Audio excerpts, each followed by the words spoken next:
একজন মানুষকে এভাবে আপনি ধরলেন, পাকড়াও করে, তার পেটে ক্ষুধা ছিল, ভাত খাওয়াইলেন, মাছ খাওয়াইলেন, ডাল খাওয়াইলেন, পানি খাওয়াইলেন, খাওয়ায়া তাকে একটু সুখ দিয়ে আবার পিটিয়ে মেরে ফেললেন।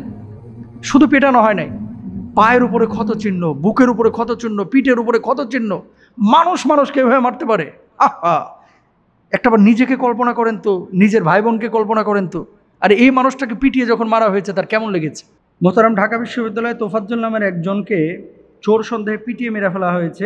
পরবর্তীতে জানা গেল সে মানসিক ভারসাম্যহীন। এই ধরনের হত্যাকাণ্ডের ব্যাপারে ইসলামী শরিয়ার বক্তব্য কি? কিছু কিছু সময় আসলে আমরা নির্বাক হয়ে যাই, জবানে কোনো ভাষা আসে না। দু চোখের কোনায় পানি জমে, সেই পানি নীরবে নিভৃতে একাকী গড়িয়ে গড়িয়ে পড়ে। হয়তোবা আপনারা অনেকেই কালকের এই ঘটনা থেকে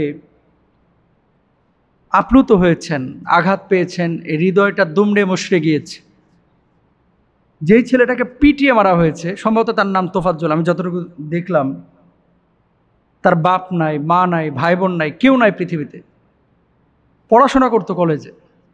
পরবর্তীতে ভাই ছিল পুলিশের একজন কর্মকর্তা, সে ভাইও মারা গিয়েছে। মানসিক ভারসাম্য সে হারিয়ে ফেলেছে, পাগল। ঢাকা বিশ্ববিদ্যালয় এরিয়ায় এরকম তো কমনলি অনেক বিষয় দেখা যায়। আমিও তো আমার গাড়ি নিয়ে যাচ্ছিলাম, লাঠি নিয়ে এই পাগলের মতো একজন গাড়িতে একেবারে ছুঁড়ে মারলো। গত বছরের কথা বলতেছে। গ্লাসে লাগলে হয়তো বা দুর্ঘটনা ঘটতে পারতো। এমনভাবে আক্রমণাত্মক ভঙ্গিতে আসলো, তখন বুঝলাম যে আসলে মানসিক ভারসাম্যহীন। এরকম এই টিএসসির চত্বর, ঢাকা বিশ্ব এই এরিয়া তো অনেক বড়, ঢাকার একটা মেন পয়েন্ট। অনেক পাগল আছে, ফকির ফাকরা আছে এই অঞ্চলে, ঘোরাঘুরি করে, এটা সত্য। বিশ্ববিদ্যালয়ে যে সমস্ত ছাত্ররা পড়াশোনা করে সবাই বিশ্ববিদ্যালয়ের ছাত্র হলেও সবাই কিন্তু আসল মানুষ না। আমি সব বিশ্ববিদ্যালয়ের ছাত্রদেরকে এই কথা বলতেছি না। বিশ্ববিদ্যালয়ের কিছু ছাত্র আছে যে ছাত্ররা পুঁথিবিদ্যায় বা পুঁথিগত বিদ্যায় তারা শিক্ষিত হচ্ছে, কিন্তু আসল মনুষ্যত্বের মানুষ হতে পারছে না। এরকম পাবেন শতকরা না হলেও 2-4 জন আছে যারা আসল মানুষ না। আপনাকে বুঝতে হবে আপনি কোন বিশ্ববিদ্যালয়ের ছাত্র। আপনি ঢাকা বিশ্ববিদ্যালয়ের মতো জায়গায় পড়াশোনা করতেছেন, তার মানে কি? রাজশাহী বিশ্ববিদ্যালয়ের একজন স্টুডেন্ট যখন জানে যে সে ছেলেটা ঢাকা বিশ্ববিদ্যালয়ে পড়ে, তাকে সমীহ করে। ঢাকা বিশ্ববিদ্যালয়ের একটা ছেলে যখন জানে যে ছেলেটা বুয়েটে পড়ে, তখন তাকে সমীহ করে। আল্লাহ তো আপনাকে এই জায়গাটায় পৌঁছে দিয়েছে, তাহলে সেই ধরনের অ্যাটিটিউড, আচার আচরণ, এটা তো আপনাকে প্রকাশ করতে হবে। আবরার ফাহাদকে এইভাবে মেরে ফেলা হয়েছিল কয়েক বছর আগে, আমরা দেখেছি। কারা? বুয়েটের মতো এরকম মেধাবী বুয়েটিয়ান যারা ছাত্র দাবি করে, অথচ আসলে মনুষ্যত্বের মানুষ হতে পারে নাই। দেখেন, মনুষ্যত্বের মানুষ হওয়ার জন্য, এই জন্য রাসূল সাল্লাল্লাহু আলাইহি ওয়াসাল্লামের সুন্নাহ এবং কোরআনের শিক্ষাটা এটা আমাদের দরকার। একজন মানুষকে এভাবে আপনি ধরলেন, পাকড়াও করে, তার পেটে ক্ষুধা ছিল, ভাত খাওয়াইলেন, মাছ খাওয়াইলেন, ডাল খাওয়াইলেন, পানি খাওয়াইলেন, খাওয়ায়া তাকে একটু সুখ দিয়ে আবার পিটিয়ে মেরে ফেললেন। শুধু পেটানো হয় নাই, পায়ের উপরে ক্ষত চিহ্ন, বুকের উপরে ক্ষত চিহ্ন, পিঠের উপরে ক্ষত চিহ্ন। মানুষকে এভাবে মারতে পারে? আহা! একটাবার নিজেকে কল্পনা করেন তো, নিজের ভাই বোনকে কল্পনা করেন তো। আর এই মানুষটাকে পিটিয়ে যখন মারা হয়েছে তার কেমন লেগেছে? মানলাম কোনো একজন ব্যক্তি চুরি করেছে, খেয়াল করেন, ধরে নিলাম যে একজন ব্যক্তি বিশ্ববিদ্যালয়ে একজন ছাত্রের মোবাইল চুরি করছে, আপনি পিটিয়ে মেরে ফেলবেন? ইসলাম কি বলছে মেরে ফেলতে? না। কেউ যদি চুরি করে আপনি শাস্তি দিতে চান, আইনের মাধ্যমে শাস্তি দেন। আপনি বিচারালয়ে নিয়ে যান, আদালতে নিয়ে যান, সেখানে গিয়ে শাস্তি দেন। আর ইসলামের শরিয়া কি বলতেছে? চুরি করলে কি মেরে ফেলতে বলছে ইসলাম? ইসলাম তো মেরে ফেলতে বলে নাই। ইসলাম বলছে কি, ওয়াসসারিকু ওয়াসসারিকাতু ফাকতাউ আইদিয়াহুমা জাযাআম বিমা কাসাবা নাকালাম মিনাল্লাহ। কেউ যদি চুরি করে তার হাত কাটিয়ে দিতে বলছে, তাও প্রমাণের ভিত্তিতে, শর্তের ভিত্তিতে। একজন চুরি করলে ধরে পিটিয়ে মেরে ফেললেন, এটা তো ইসলাম বলে না আপনাকে ভাই। তাহলে কারা করতেছে এই কাজগুলো? এই কাজগুলো কারা করতেছে? কেন করতেছে? কোথা থেকে করতেছে এই কাজগুলো? কিভাবে করতেছে? এরা কি বোঝে না এগুলো? এই সমস্ত মানুষগুলো যারা এই কাজগুলো করতেছে, মূলত মৌখিকভাবে এবং স্বীকৃতিগতভাবে তারা ছাত্র হলেও এরা মনুষ্যত্বের মানুষ হতে পারে নাই।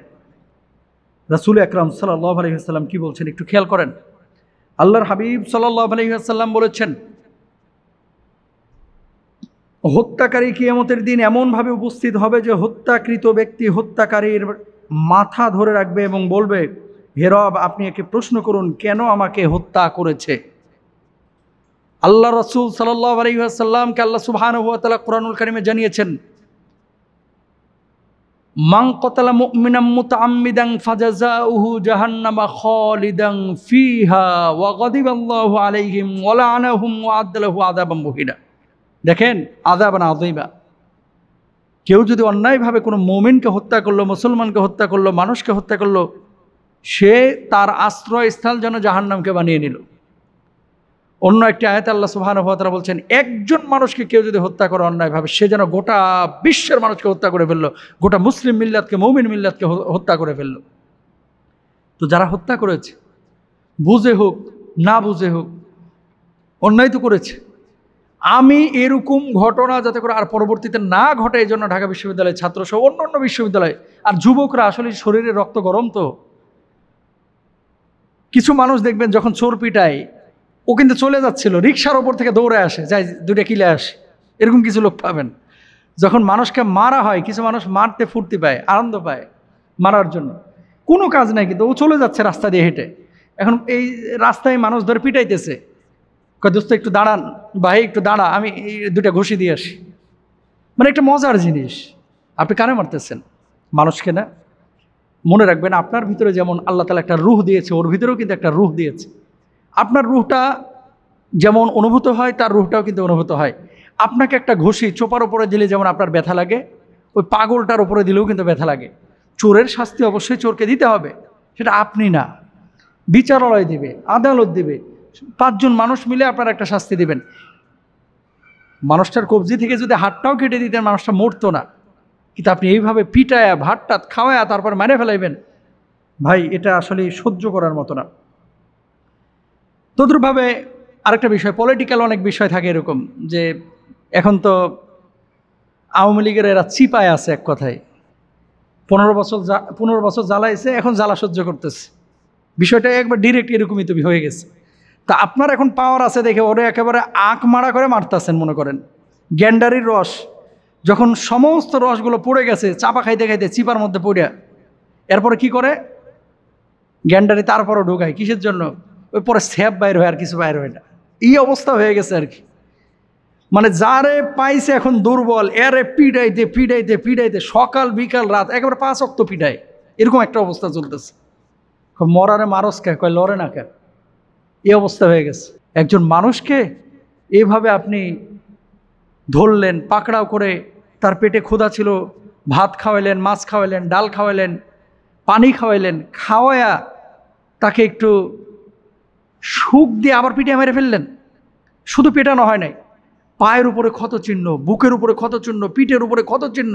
মানুষকে এভাবে মারতে পারে? আহা! একটাবার নিজেকে কল্পনা করেন তো, নিজের ভাই বোনকে কল্পনা করেন তো। আর এই মানুষটাকে পিটিয়ে যখন মারা হয়েছে, তার কেমন লেগেছে?